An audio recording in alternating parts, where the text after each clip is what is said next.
that the great opportunity to engage with politics is something that professionals should not turn aside, and that's why Gaurav has joined me in trying to create a platform in which professionals can engage with political ideas. But I wanted to say just a brief last word, as I was asked to, on the MP Lads issue before turning to the theme that Gaurav has asked me to address today, which is reforming the Indian Parliament. But on the MP Lads issue, I think all the MPs who expressed their views gave a very, shall we say, empathetic account of the range of concerns that most MPs have about the MP Lads. On the one hand, we can't say we don't want it, though Sushmita said it sometimes is more of a headache, but you can't say you don't want it because it's the only thing you've got to actually do specific concrete work in your constituency. The theoretical argument, which was advanced by my former colleague Manish Tiwari in a case that went all the way to the Supreme Court, that argued that MP Lads was unconstitutional because it blurred the distinction between the legislature and the executive. Manish lost that case in the end, so we are allowed to have our MP Lads funds. But the argument overlooks the fact that in any case, most of the public not only doesn't understand the difference between the legislature and the executive, but doesn't even understand the difference between the MP, the MLA, the councillor, the panchayat member. So for that reason, trying to stand on too much of theory doesn't make a lot of sense, because when the councillor is not able to do something, people will come to the MLA, and when the MLA is not able to do something, they'll come to the MP, and the assumption is basically we all have the same sets of responsibilities. And it takes, particularly in my state of Kerala, where the voters are demanding of the attention and time of their political representatives, it becomes very difficult to explain that you've actually elected me to do a job in Delhi. They want you here, and they want you attending to their potholes and their garbage disposal here right now, not in Delhi. So that is a genuine challenge. So that's one aspect that must be borne in mind. The second is undoubtedly, it's already been mentioned, the size of the amount of money available to all of us. Most MPs, and I know it varies slightly from constituency to constituency, but I would say the majority of MPs probably cover 7 assembly constituencies. In my case, that is the case. Now, in Kerala, now this again varies from state to state, but in Kerala, each MLA disposes of 6 crores of development funds. 1 crore directly given to him to spend, and 5 crores that he can earmark in the state government's budget. Whereas the MP has 5 crores divided by 7 constituencies, less 25% that can only be spent on SC and SD projects, which means for general purposes, we have 50 lakhs per constituency, where the MLA has 6 crores. So you can imagine my predicament. The shrewd MP, particularly if he works for another party than mine, will usually say, look, I am a small man, I don't have enough money, go to the MP, he's a big shot. But he has 12 times the amount of money at his disposal than the MP has. So the amount of money is indeed modest by comparison, not just with absolute needs, which everybody mentioned, Jaydev Galla mentioned, others have talked about this, but also in relation to what others amongst the elected representatives have available. So my simple guidance would be to say that the MP should dispose of 7 times the amount of money that the MLA does, according to the state in question. Then only would parity be fairly restored. And the third aspect that others have raised also today about the way in which the money is spent. You've seen from the brochure, from the report that Gaurav and his team have released, that there are a number of different kinds of things MPs have done with the money. And in my case, because the money is so small, I tend to do more small projects. For my 50 lakhs, I would get about 15 crores worth of requests every time. So rather than going in for a big project, which will wipe out the entire 50 lakhs, I tend to go in for small ones of 3, 4, 5, 6, 7 lakhs, and thereby make 10 requesters happy, rather than go in for a big project that only makes one part of one assembly constituency happy. Now this again, each MP will have their own approach. Certainly for the Rajya Sabha MPs, it's much easier because they don't have to go back to the voters and they can spend anywhere in the state. I remember Arun Shourie telling me that he spent, in those days it was 2 crores, he spent his entire 2 crores in one shot by giving it to an IIT in his state. That was it. The entire 2 crores gone, one signature, one letter. He didn't have to worry about MP funds again.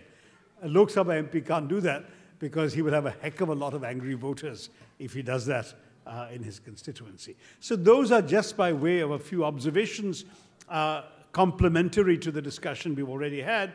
But I want to compliment Gaurav and his team of colleagues who've done a very interesting report, and I urge you all to read in some detail. And having heard the discussion amongst the MPs, you may want to read between the lines as well to understand exactly how this scheme works in the minds of the MPs who have to implement it. Now, coming back to the larger question of reforming Parliament, which is what Gaurav had asked me to address to all of you today. Parliamentary reform is a vexed question in all sorts of ways, because there are many, many aspects to this question, and for the younger students here, I'm going to commend to you 2 articles of mine last year in Open magazine. One is an essay called The Crisis of Representation, where I've gone in much more detail than I can today in front of you about this problem of parliamentary reform. And the second is a review of a book called Public Institutions in India, edited by Pratap Bhanu Mehta, Milan Vaishnav, and Madhav Khosla, which is a very impressive, very fat, very dense volume that looks at all of our public institutions, including Parliament, through the prism of seeing how those institutions are meeting the challenges of our society today. So I would urge those of you who are interested in more in-depth, my more in-depth views on these issues to please look up those 2 articles, www.openthemagazine.com, and then you can search for me and you'll find these articles. But let me nonetheless touch base on a few things specifically. None of us, I think, in Parliament would pretend that the institution is working perfectly. It clearly is not. I think Madhavan of PRS has made almost a cottage industry out of a series of articles, reports, and op-eds in which he has laid out in some detail the decline in the performance of Parliament since it first came into existence in 1952. He's talked about, for example, the decline in the number and frequency of sessions, the length of the sessions, the number of hours devoted, the quality as well as the length of discussion of legislation before legislation is adopted. And he has also talked about did I say already, the number of hours that are lost to disruption, that are spent on actual functioning, all of which have shown a dramatically steady decline in the last nearly 70 years, or 65 years of Parliament's functioning. Before that was the Constituent Assembly. Now, if you look at this, you're looking at, unfortunately, a very sad story. And the question has to be asked, why? Obviously, a number of factors can be raised, but I don't think that would be a useful conversation today. We are where we are. How do we fix it? How do we make it better? Now, I would argue that one of the first challenges we've got has come from something adopted out of the best possible intentions, and that is the anti-defection law.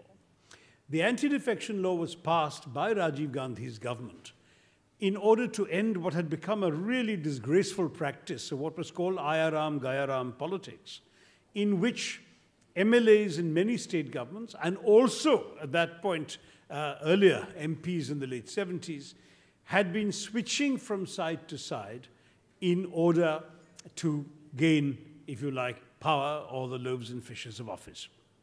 Now, some of you who know my views and my other writings know that I personally prefer the presidential system to the parliamentary, because I believe the parliamentary system betrays the fundamental principle of separation of powers that, to me, is at the heart of all political representation. That is, you must have a separate executive, a separate legislature, and a separate judiciary, whereas in the parliamentary system, the executive emerges from the legislature, and therefore that separation is not there, and true accountability is not possible. But that's a different argument, and I won't go into that today. On that also, I have an essay that you can Google. I've published my views on all of these issues, so it's nothing terribly new. But once you accept the logic of the parliamentary system, which is that you form the executive from the legislature, then the question that comes up is, how free are people to speak? Now, before the anti-defection law, they were free to do so. After the anti-defection law, frankly, they are no longer free to do so, because the anti-defection law penalizes not just defection, it also penalizes disobedience of a party whip. And unlike in the past, when party whips were relatively rarely issued, today's practice is that party whips are routine and automatic. That is, that for every bill and for every debate, the party tells you what stand you must take. Now, this means that ultimately the independent voice of the legislator has ceased to exist in our country. I've talked about in the past the famous theory of Edward Burke, who in 1774, in a speech to his own voters in Bristol, said, listen, I owe you not just my hard work, but my judgment. So once you vote for me, don't tell me how to vote. Don't tell me how to debate in Parliament. You are sending me to speak for what I judge to be your best interest, not what you tell me to do. This is a very, very famous speech, and it goes to the heart of the whole concept of what an MP's responsibility is. Today, not only are we not in a position to say that to our voters very often, but we are not in a position to say that to our parties, because we go to Parliament not just to exercise our individual judgment, but to follow the dictates of our political party. That is ultimately the logic of the anti-defection law. And if we disobey a party whip under the anti-defection law, we can not only be given a show cause notice by the party or suspended by the party or expelled by our party, we can be expelled from Parliament itself. Now, this is a quite dramatic disincentive. If you have fought hard to get elected, spent a lot of your supporters' money, and arrived in order to advance a certain set of political convictions, you're not going to let any one issue in which you may disagree with your party result in your expulsion. So this has severely undermined the quality of the performance of legislators. Indeed, it has all sorts of other examples because what happens, for example, in Parliament nowadays is that many MPs do not see any need to study the bills that are coming before them because they know that they don't have any input in deciding what the position of the party is. The party leadership will assign somebody to speak, maybe 2 people if it's a long enough debate, or 3 people if it's a really lengthy debate. They will do their work and they will come and speak broadly within the guidelines given by the party. And the others will simply have to vote along with the party anyway, so why bother? And this has also affected the quality of the work that many MPs find themselves doing. In addition to that, of course, is that the whole question of the whip system needs to be re-examined. The Law Commission, in its 170th report as far back as 1999, when the anti-defection law was only 15 years old, had suggested that political parties should not be allowed to issue whips except when the government is in danger. That's a reasonable thing. So when there is a confidence vote or a vote on the budget, where if the government loses, the government will fall, then you can issue a whip. But on all other issues, say to MPs, you have to vote your conscience and you have to exercise your own judgment and speak, you will have a much more democratic House. And you will have a much more accountable legislature. So the first reform that we need to look at is how to amend the anti-defection law and the whip system so that we can free parliamentarians from the shackles in which they have been confined now for the last 33 years. A second challenge that has come up in Parliament is reflected in the practice of disruptions.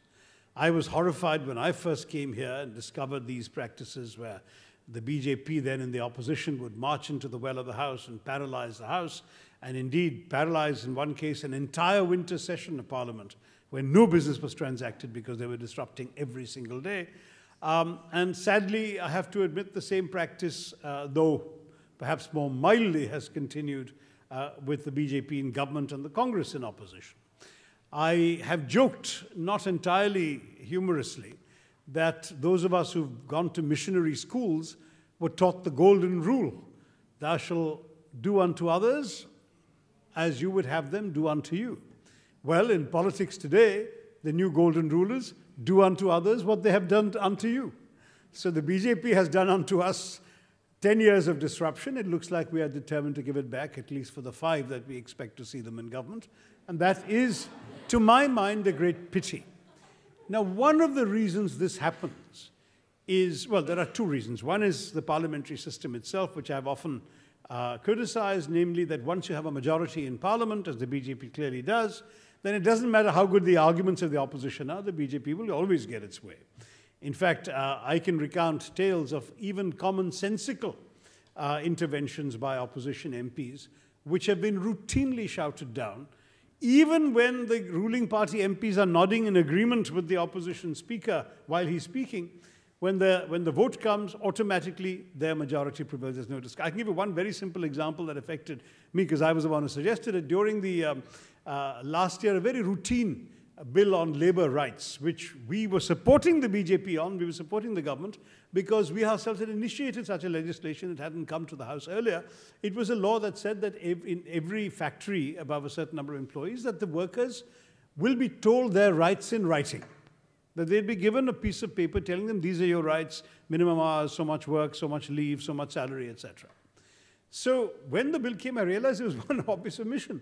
And I said, look, in a country where still 1/5 of men and 1/3 of women are still illiterate, in addition to giving it in writing, they should also be told orally what their rights are, because that's how they'll understand what they're entitled to. And while I was saying this, many BJP MPs are nodding, this is right. So my amendment was put to a vote, and they all said no when it came up, and because they had no instructions from the government to amend it. So one of the reasons that frustration exists is basically, if you are not in the majority, you never get your way. It's as simple as that. And this is not new. I remember a wonderful comment by former Prime Minister Vajpayee when he was in the opposition, where he said, after a particularly pungent debate, he said to Prime Minister Indira Gandhi, he said, "Madam, we have the arguments, you have the votes. But that you have the votes is acknowledged, you're going to win."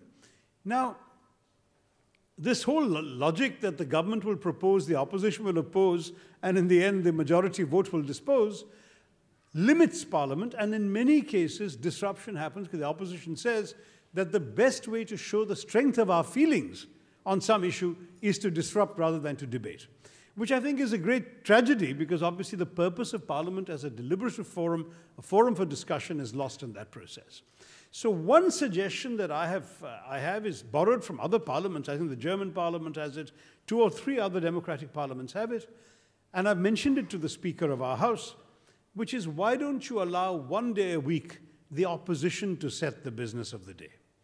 Then they have no excuse to disrupt, because if the issue that the government is not letting them raise, and therefore they're disrupting, can be raised by them when they want to raise it, that would solve the problem.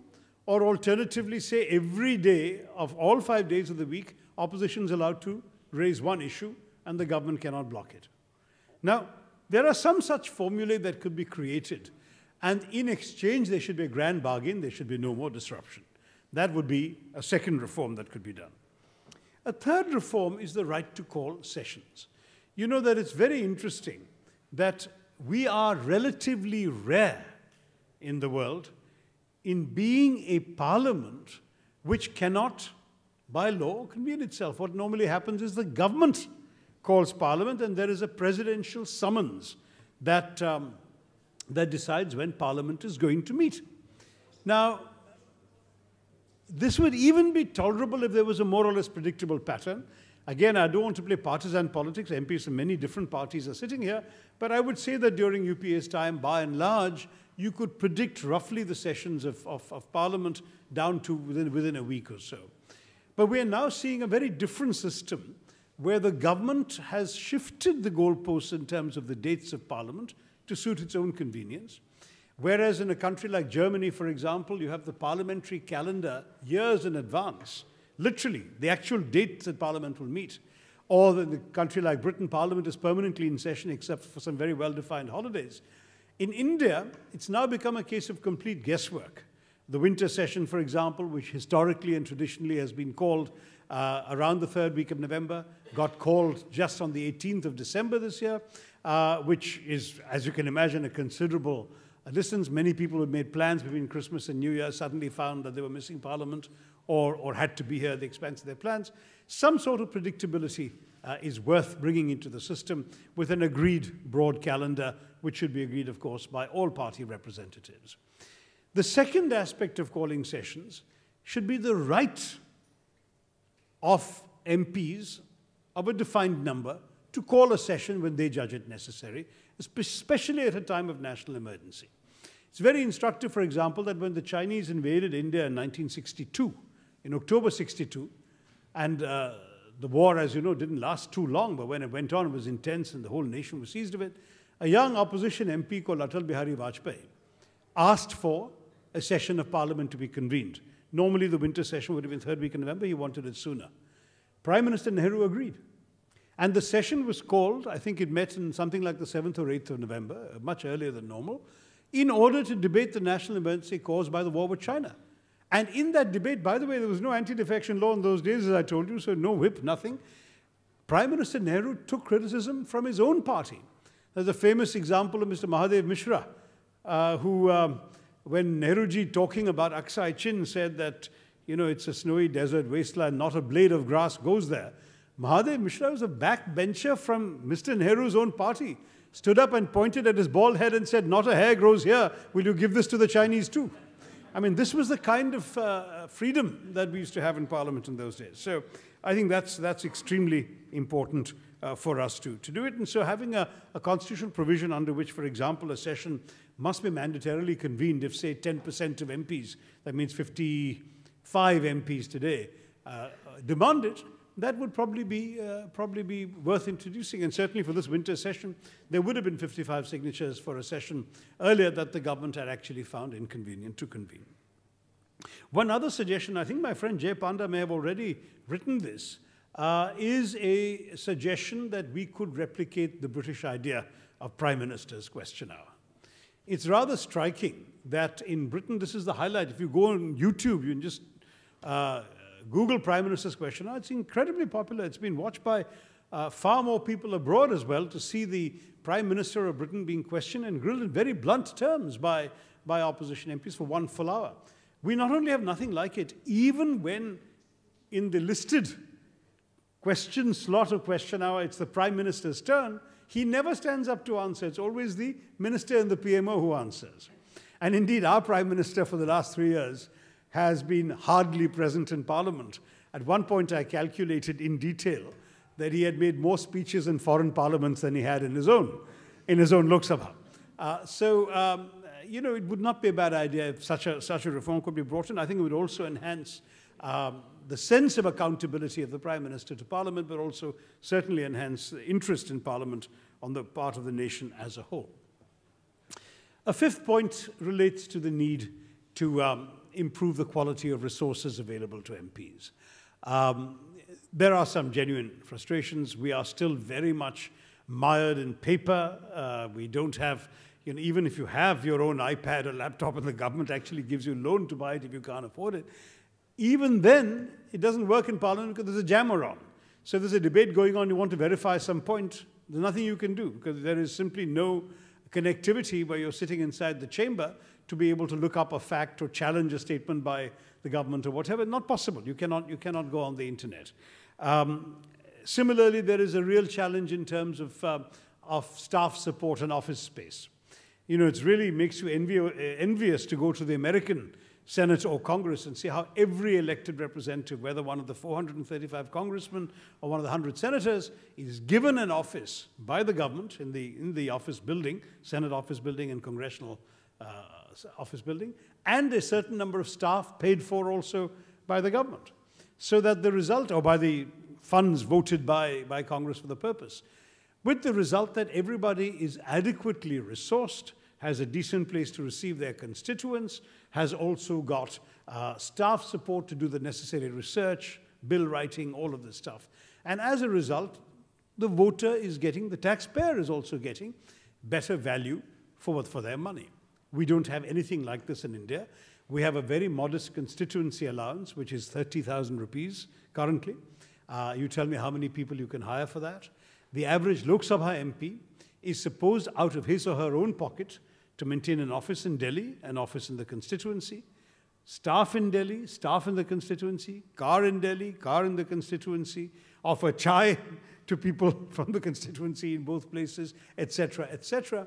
And given that in addition to the 30,000 constituency allowance, they have the princely salary of 50,000 rupees, you can imagine how many MPs who are not of independent means are able to do justice to what is legitimately expected of them in terms of preparation. So at the same time, there's a lot of hypocrisy. I remember when I first came from the UN and discovered my salary as not just an MP but a minister to the government of India was 16,000 rupees. I was in a state of shock, and the person typing my letters was taking home 65,000 those days. But the fact is that this is the hypocrisy built into our system, that we want politics to be a gentleman's profession or a gentle lady's profession, and at the same time we want to be democratic and accessible. We have artificially deflated expense limits for elections also with the same logic. We can't actually show how much money people are spending, because then it will look as if only rich people can contest.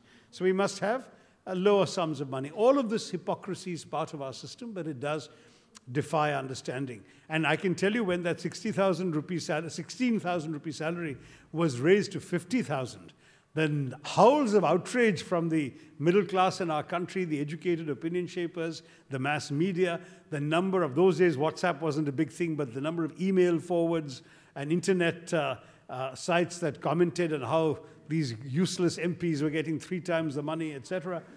3 times the money is 50,000 rupees, folks. I challenge any one of our critics to try and do what we're doing on that kind of money. So this is the question of resources is important. And one final aspect of that is the need for legislative assistance and legislative support. I do believe that we really need, the PRS has been doing a wonderful job in the so-called LAMP program, the Legislative Assistance to MPs, whom they provide at their cost, and they train as well. But that's only, as far as I remember, for 65 MPs. And there are 750 MPs in India, which means that almost 700 of them are not getting this very useful device of a legislative assistant. I think it's extremely important that we address the issue of resources, staff resources and financial resources available to MPs. 6th or 7th point, I've lost count myself, is offered somewhat ruefully, and that is, for God's sake, let's have some system that enables private members' bills to be taken more seriously. It's rather sad that in all the years of Parliament, 65 years, only 14 private members' bills have ever been passed. And the reason that's the case is because you discuss